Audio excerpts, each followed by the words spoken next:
So let me get this straight. The Toronto Blue Jays, fresh off a World Series appearance, are now considering signing Munetaka Murakami, a 25-year-old Japanese slugger who strikes out more than a third of the time and has serious defensive concerns.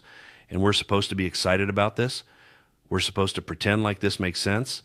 Because from where I'm sitting, this looks like another case of the Blue Jays chasing headlines instead of building a sustainable winner.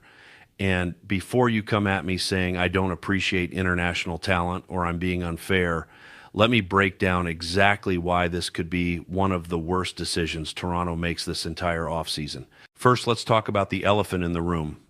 Munetaka Murakami has a 37% whiff rate. 37%. That means more than 1 out of every 3 times he swings, he doesn't even make contact. And this isn't a one-year anomaly. This is who he is. 4 straight seasons with a whiff rate above 34%. 4 straight seasons of swinging and missing at an alarming rate. Now, I know what you're thinking. He hit 56 home runs in 2022. He's got epic power. He can change games with one swing. And you're right, he does have that kind of power. But here's the problem. The Blue Jays didn't get to Game 7 of the World Series by swinging and missing. They got there by putting the ball in play, by grinding out at-bats, by making pitchers work, and now they want to bring in a guy whose entire approach goes against everything that made them successful. That's not building on success. That's undermining it. Let's dive deeper into the numbers because this is where it gets really concerning. In 2025, Murakami batted .095 against certain types of pitches. .095, that's not a typo. And while his overall numbers look better when you expand the sample size, the trend is clear. After that historic 2022 season where everything clicked, his strikeout rate has jumped dramatically. His batting average has dropped. His walk rate has declined. This is a player trending in the wrong direction, and the Blue Jays want to commit significant money and roster space to him during what's supposed to be their championship window. That's insane. And we haven't even gotten to the defensive situation yet.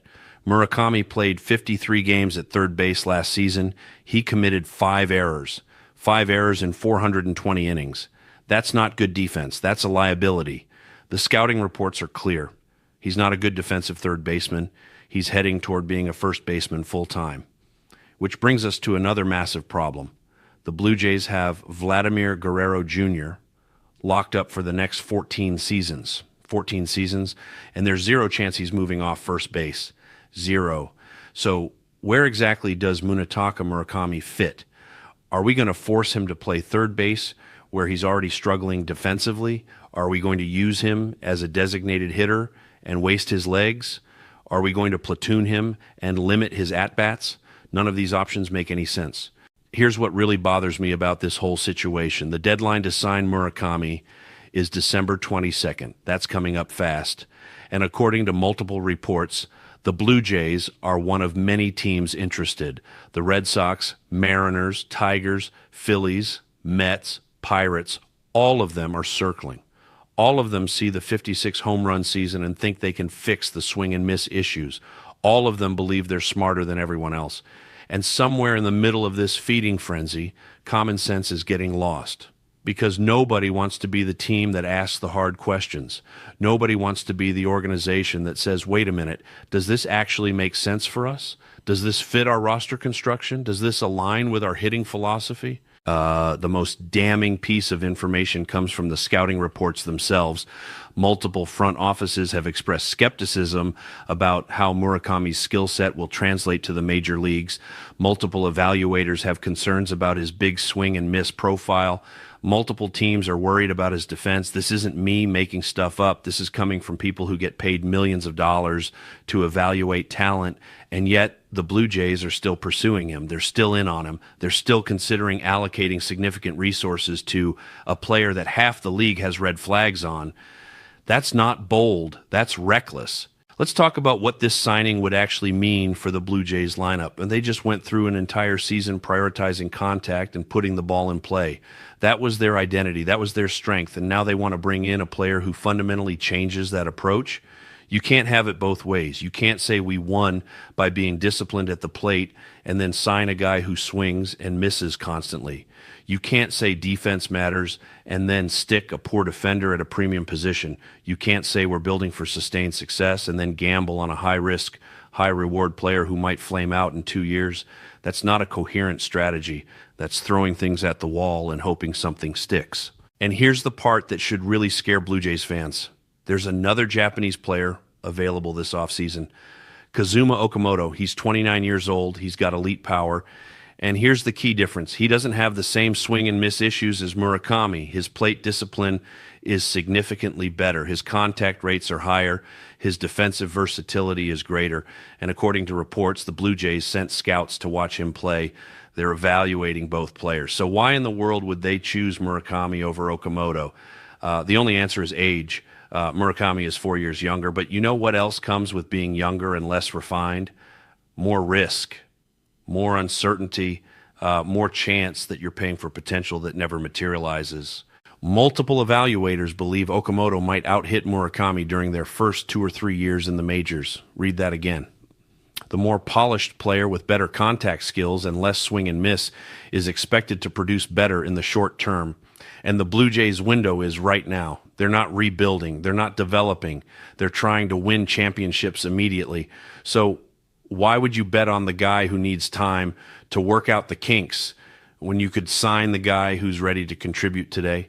It makes no sense unless you're prioritizing future potential over present performance. And if that's the case, why did you just win the pennant? Why did you just make the World Series?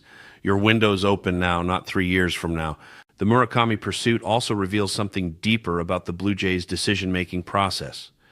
They're being reactive instead of proactive. They're chasing the market instead of dictating it. They're letting other teams drive their decisions instead of having a clear vision for what they want to build. This is exactly what happened with the Ketel Marte discussions. This is exactly what happens every time a big name becomes available. The Blue Jays jump in, they make noise, they get linked to every player, and then they end up overpaying for someone who doesn't quite fit because they got caught up in the frenzy. It's a pattern, and patterns don't lie. Here's what makes this even more frustrating. The Blue Jays have real needs. Their bullpen still has questions beyond the guys they just signed. Their starting rotation depth is shaky. Their outfield defense needs improvement. These are tangible, fixable problems that could be addressed with the money and assets they're considering spending on Murakami. But instead of addressing those needs systematically, they're going after a big bat that doesn't solve any of their core issues. He doesn't make them better defensively. He doesn't make them more contact-oriented. He doesn't fill a clear positional need. He's just a name, a headline, a way to get fans excited and sell jerseys.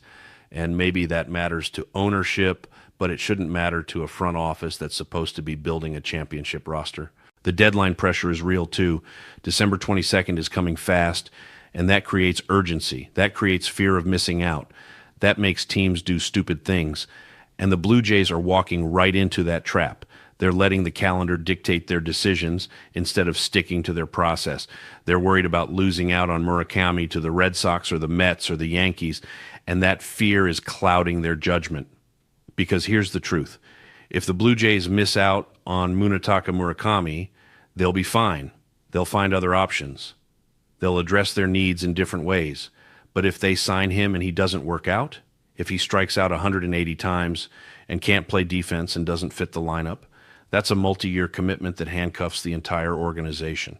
And let's be brutally honest about the track record of Japanese position players transitioning to Major League Baseball. It's mixed at best. For every Shohei Ohtani or Ichiro Suzuki, there are players who struggled to adjust, players who couldn't handle the different style of pitching, players who got exposed by the longer season and the higher level of competition. Murakami has elite power, yes, but elite power in Japan doesn't always equal elite power in MLB. The ball is different, the strike zone is different, the pitching velocity is higher, the breaking balls are sharper, and all of those factors matter, especially for a player who already has swing and miss concerns. The Blue Jays are reportedly interested in Murakami as part of their pursuit of multiple infielders. They're connected to Bo Bichette's free agency.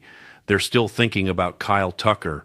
They're looking at the entire market and trying to figure out how all the pieces fit together. But that's exactly the problem. They're trying to fit pieces together instead of having a clear vision from the start. They're reacting to the market instead of shaping it. They're letting availability drive decisions instead of letting need and fit drive decisions. That's backwards. That's how you end up with a Frankenstein roster that looks good on paper but doesn't work in practice. So here's my prediction. The Blue Jays are going to sign Munetaka Murakami. They're going to pay more than they should. They're going to give him more years than they should.